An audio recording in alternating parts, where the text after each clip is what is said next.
Kim from Lamp Early On, and today we are going to be cooking some yummy butternut squash soup.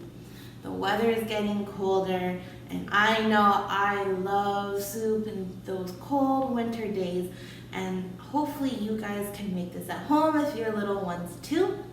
But if you guys have been watching all of my videos, you'll know that the first thing we need to do before we cook is, that's right, we have to wash our hands and wash the counter. So let's get started. All right, so now that we've washed the counter and cleaned the counter, we have to wash our hands. So let's get some water. And I have all this soap. And do you remember our song? Wash your hands between the fingers. Wash your hands, twirl the tips around. Wash them upside down. Thumb attack. Thumb attack. Good job, my friends. Make sure our hands are nice and clean. I think we are ready. Got some nice warm water. And we're gonna rinse off all the soap. Good job, my friends. Now let's dry off our hands. And we are ready. All right, my friends. So now that our surface is clean and our hands are cleaned, we are going to get started. So if you guys were wondering, I did wash my table off camera. So what you're gonna need today, because we're doing a vegetarian soup, we're going to need some vegetable stock, but we're gonna use this later. We need a butternut squash, and what I did, I don't know if you've noticed all of these poke holes, because butternut squash is notorious for being very hard to peel. What I did is I grabbed a fork and I just kind of did this all over the butternut squash, and then I put it in the microwave for about 4 or 5 minutes. Let it cool so that you can touch it, and then it should be easier to peel. We are going to see if that is true or not. If you don't have a microwave, then you can put it in the oven as well for about 400 until it softens just a little bit. Again, wait for it to cool so that you can touch it, and then we're gonna peel it. You're also gonna need some ginger. If you have fresh ginger, all the better. I have these ones that has already been minced. We're gonna need some sage, fresh rosemary, 1 whole onion, and because I love garlic, I have 4 cloves of garlic that we need to crush. So let's see if we're gonna need these ones later. We're gonna see if the rumor is true. My squash has cooled quite a bit. So I'm gonna use this peeler, and we're going to see if it works or not. So let's try. I'm gonna bring this a little bit closer to me. And we are going to, it kind of works. It's definitely a lot easier than when I've tried it without this method. So if you guys try this, let me know. So your little one won't be able to do this part, any of the cutting, because the squash is still pretty hard to handle, and it'll be a little bit, you won't be able to just use a butter knife to cut the squash once we are done. But once the squash is peeled, oops, my bad. I can show you what to do with the seeds after. So when you're done when you're scooping out the seeds, do not throw them out. So in the past videos, if you've been watching all of the Cooking with Caregiver and Me series, we talk a lot about how cooking can help with your little one's development. And if this is your first video, welcome. The first video for the Cooking and Caregiver with Me, then welcome. We have a playlist on our YouTube channel that has all of the Cooking with Caregiver and Me video series on it. And each week I try to talk about a different area of development and how cooking can really help in that area. But for today, we're just going to review some of the ways and benefits cooking with your little one can really help. And you can start them pretty young, as long as they are able to hold things and pour things. I would say around 18 months, 2 years. Really depends on your little one's skill level. Oh, see, this is the little ridge here is always hard to do. So I'm gonna see if I can do it this way. But yeah, so I say it's never too young to start them cooking, but again, you want to start when they can already hold things, when they're showing interest, in, let's say, pouring or mixing things, because then it's easier to try to introduce them to cooking. And honestly, cooking is such a, not only just for development, but such a great way for you and your little one to bond over it. Whether you guys are talking in the kitchen or even just transferring knowledge. Cooking is one of those great things that can keep, cooking and food, it's such a great way to keep culture and traditions alive.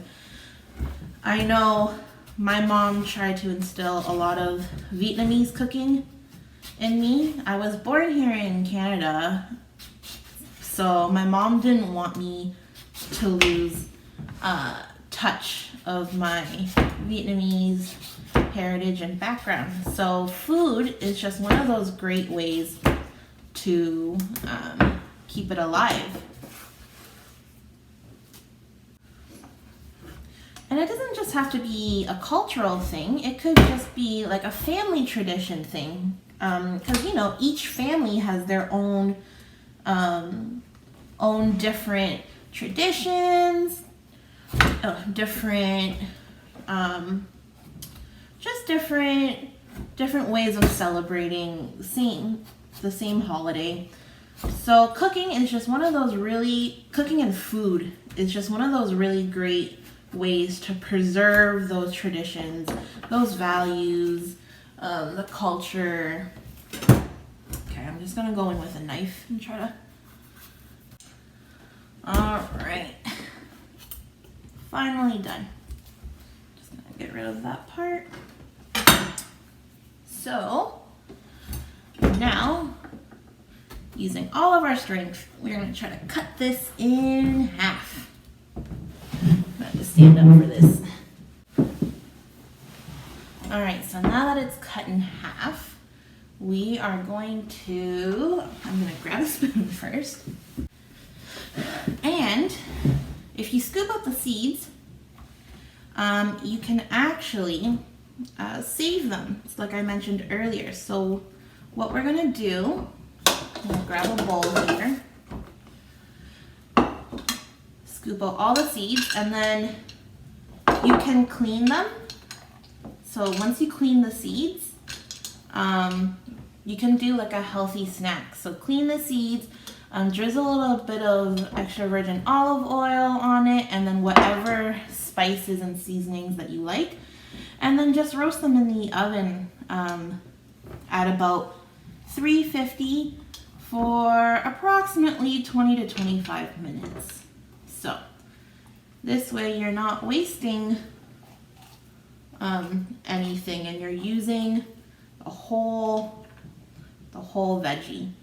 And I think I definitely got a good veggie, a good butternut squash, because as soon as I had cut into it, you can smell the sweetness of the butternut squash. So this is very slimy, but your little one can definitely do this part because your butternut squash shouldn't be hot, and it's just a good sensory thing to do. But it is so slimy, very, very slimy. But make sure all the seeds are out. Make sure it's nice and clean. This was a very big butternut squash that I got, but it'll be worth it. So now what I'm gonna do is I'm gonna cut and cube the butternut squash.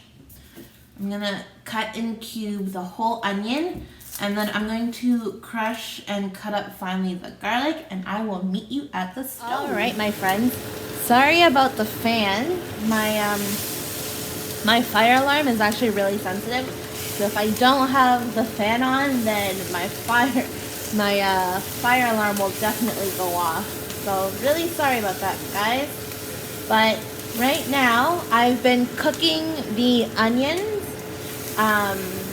for about 8 minutes now. We want to cook them until they're a little translucent. I cook them with just a little bit of extra virgin olive oil, salt, and pepper. And now that they are a little bit translucent, we are going to add our butternut squash. We're going to add all of it in. And we are going to cook this and continue to stir it for another about 10 minutes, or until the butternut squash starts to soften up. So your little one obviously won't be able to do anything with the stove or the oven, but to get them involved, you can have them measure out everything and then pass you the ingredients along. If you want, you can pre-roast your butternut squash. So cut them up into big chunks. Roast them until they are soft and tender.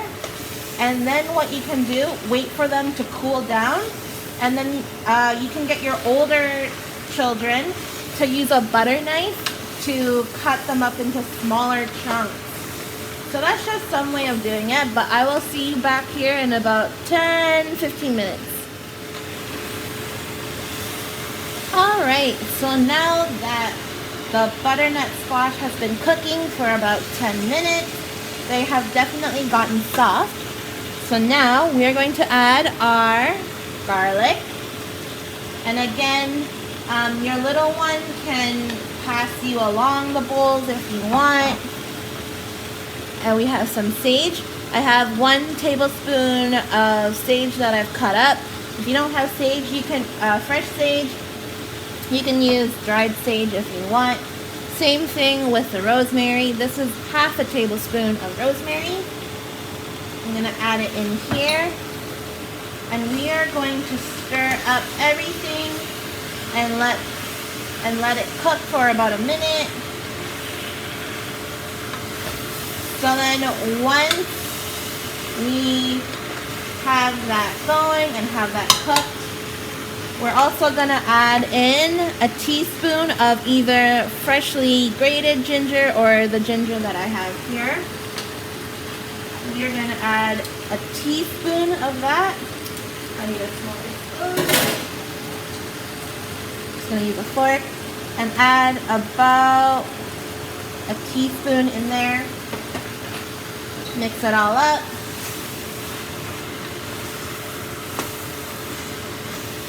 And now we are going to go ahead and add 3 cups of our vegetable stock.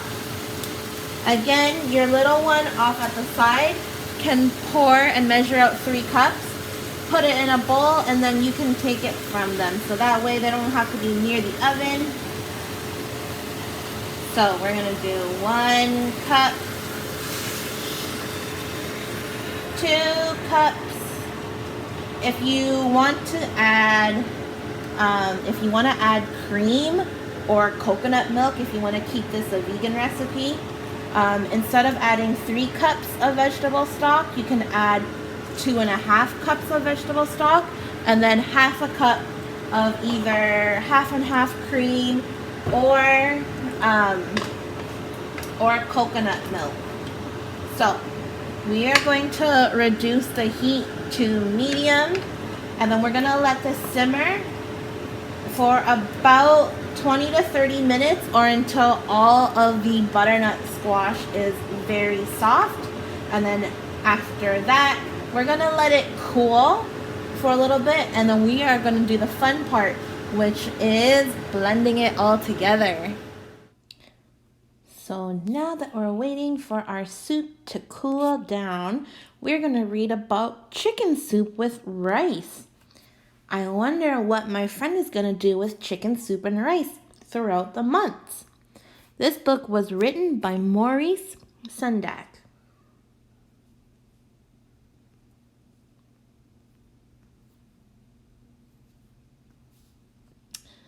January. In January, it's so nice while slipping on the sliding ice to sip hot chicken soup with rice. Sipping once, sipping twice, sipping chicken soup with rice. Yummy. February. In February, it will be my snowman's anniversary with cake for him and soup for me. Happy once, happy twice, happy chicken soup with rice. Yum. Look, I think that snowman's a little jealous that our friend here gets soup and snowman doesn't. March. In March, the wind blows down the door and spills my soup upon the floor. It laps it up and roars for more. Blowing once, blowing twice, blowing chicken soup with rice. Oh my goodness, all the wind had to do was ask for the soup. They didn't have to blow down the door.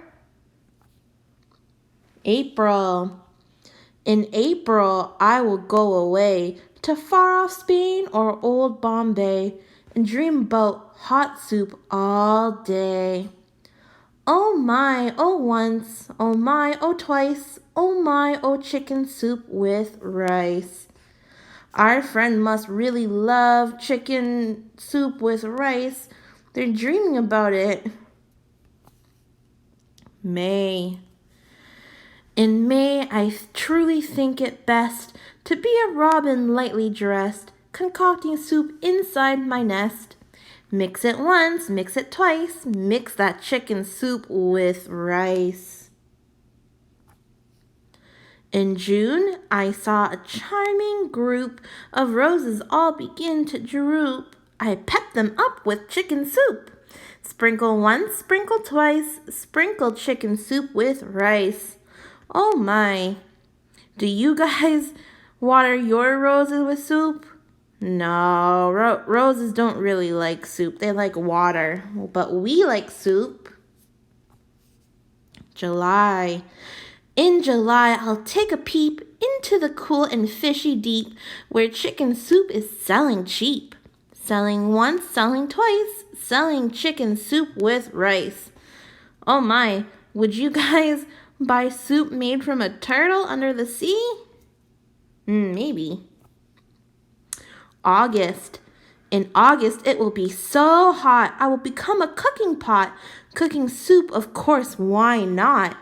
Cooking once, cooking twice, cooking chicken soup with rice.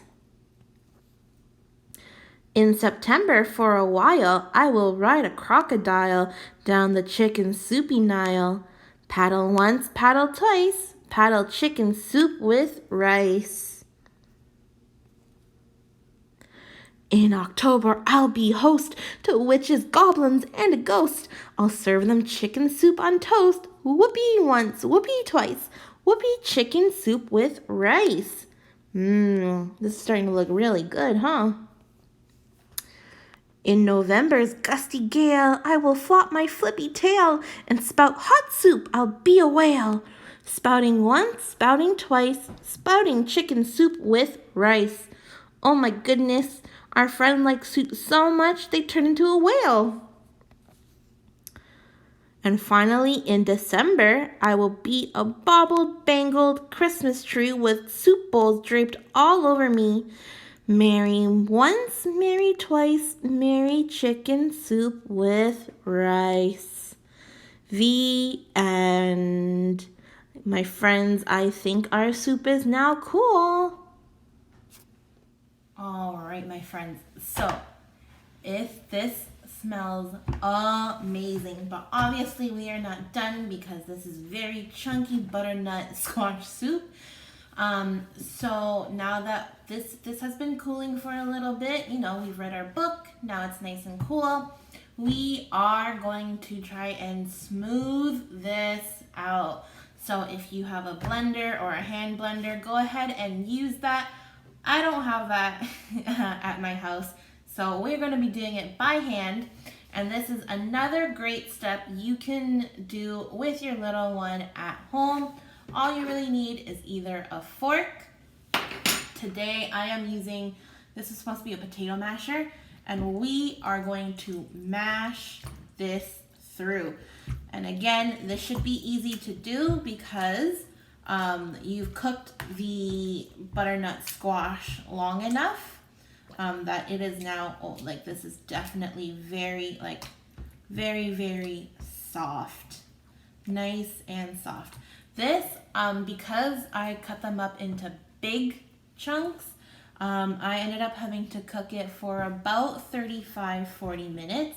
If you cut them up into smaller chunks, then definitely cook them for the 30 minute.